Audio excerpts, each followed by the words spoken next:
Olha, eu já vi muita coisa absurda em política brasileira.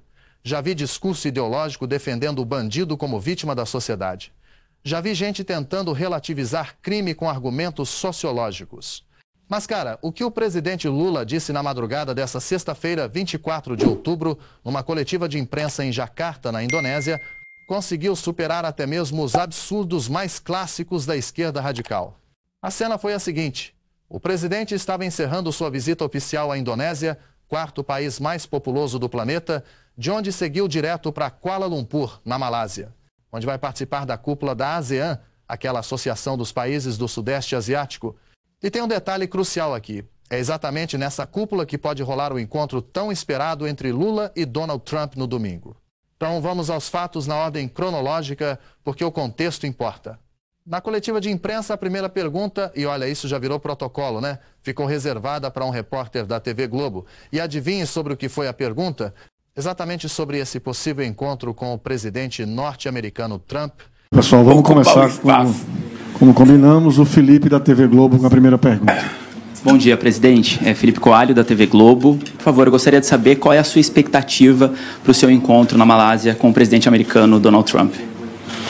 Olha, a minha expectativa com a minha participação na Malásia é muito boa. Eu vou ter a oportunidade de estar junto com 10 países, agora 11, porque o Timor-Leste está entrando. E é sempre importante, toda vez que a gente encontra com o chefe de Estado, a gente tentar uma aproximação. Vocês sabem que a minha tese é sólida. Relação humana é química. Relação humana, você não pode fazer ela de forma digital. Você pode até fazer, mas o resultado não é o mesmo do que você olhar no olho, pegar na mão, abraçar a pessoa. Agora, olha só a hipocrisia disso. O Lula vive dizendo que relação humana é química, que precisa ser olho no olho, presencial, porque conversa por telefone não resolve. Ele usa isso toda vez que é questionado sobre os milhões gastos em viagens internacionais. Mas me explica, se ele acredita nisso, por que quando Trump sugeriu o encontro pessoalmente depois da Assembleia Geral da ONU, o governo inventou que a agenda estava cheia? Trump, presidente da maior economia do mundo, sugere reunião presencial. E o governo brasileiro enrola, inventa desculpa e a primeira conversa só acontece dias depois por telefone. E pior, por iniciativa americana não brasileira. Então, quando é para justificar a viagem, cara, relação humana precisa ser presencial. Mas quando é para resolver crise das tarifas de 50%, destruindo exportadores, aí a agenda fica cheia. Lembra da entrevista para Reuters em agosto? Lula disse que só ligaria para o Trump quando a intuição dele dissesse que o americano queria conversar. Intuição virou critério diplomático. O que isso prova? Desde o começo não havia interesse em resolver o problema. Foi escolha política deliberada. E agora que a situação ficou insustentável, vem correndo marcar encontro na Malásia. A hipocrisia está documentada. Pelo menos até então, não havia nenhum interesse em resolver esse problema. Só que essa resposta ainda continuou com Lula usando esse argumento. Está junto de 10 países importantes que o Brasil tem interesse em se aproximar, que o Brasil tem interesse que ele se aproxime do Brasil. E nesse interesse vai estar o presidente Trump. Ora, e essa reunião está sendo esperada já há algum tempo. Todo mundo sabe que eu dizia que quando o presidente Trump quiser conversar, o Brasil está à disposição para sentar para negociar. Não era bem isso que ele dizia. As desculpas para fugir de uma conversa chegaram a um nível tão baixo que até mesmo a intuição de Lula passou a ser um impeditivo. Olha só o que ele disse. Nessa entrevista a Reuters, no início de agosto. Pode ter certeza de uma coisa, pode ter certeza. O dia que a minha intuição me disser que o Trump está disposto a conversar, eu não terei dúvida de ligar para ele. Mas hoje a minha intuição diz, ele não quer conversa. E eu não vou me humilhar. E agora entende por que o Lula está tão obcecado em regular a internet? Porque aqui a gente pode resgatar todas as falas dele do passado e jogar na cara das mentiras de hoje. Na TV tradicional isso não rola, mas na internet a memória é eterna. Voltando para a coletiva em Jacarta. Os jornalistas continuaram martelando, o encontro com Trump no domingo virou praticamente o único assunto. Todo mundo querendo saber detalhes. E aí, em determinado momento, o Lula aproveitou para falar de outro tema polêmico, as sanções americanas aos ministros do STF. Ele deixou claro que tem interesse em discutir isso com Trump, que quer explicar a situação. Acho que nós, estamos caminhando para mostrar que não há divergência que não possa ser dirimida quando duas pessoas com boa vontade se sentem em torno de uma mesa. Eu tenho todo interesse em ter essa reunião, tenho toda a disposição de defender os interesses do Brasil e mostrar que houve equívoco nas taxações ao Brasil, e eu quero provar isso com números de que houve equívoco nas taxações, sabe? E também eu quero discutir um pouco a punição, que foi dada a ministros brasileiros, da Suprema Corte, que não tem nenhuma explicação, nenhum entendimento. Olha, tem explicação sim, e tem entendimento claro. Os ministros brasileiros que foram sancionados pelos Estados Unidos só foram alvo dessas medidas por conta de múltiplas violações aos direitos humanos e à legislação norte-americana. Não foi decisão isolada. Foi padrão sistemático.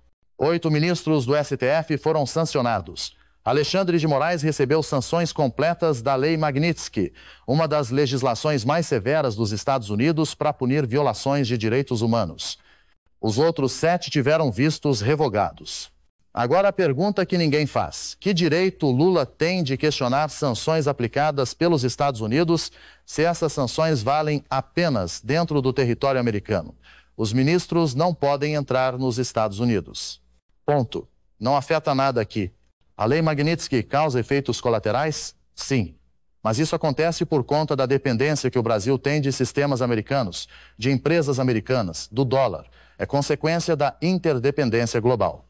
Se o Lula insiste em pressionar Washington para revisar sanções aplicadas por violações à legislação americana em território americano, ele está atentando contra a soberania dos Estados Unidos. E olha a ironia. É justamente o Lula que vive usando soberania nacional para defender autoritarismo aqui. Mas quando é a soberania dos outros? Aí pode interferir? Tem mais. As violações desses ministros não foram só contra a lei americana, foram também contra a legislação brasileira.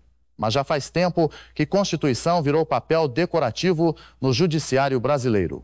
Mas nenhuma declaração dessa coletiva foi tão polêmica quanto a que eu deixei para o final. Veio no encerramento da entrevista.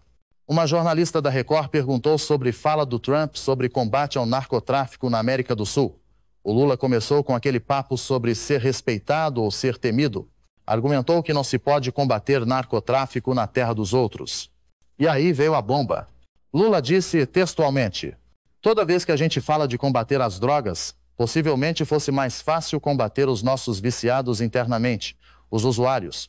Os usuários são responsáveis pelos traficantes que são, vítimas dos usuários também. Vítimas dos usuários.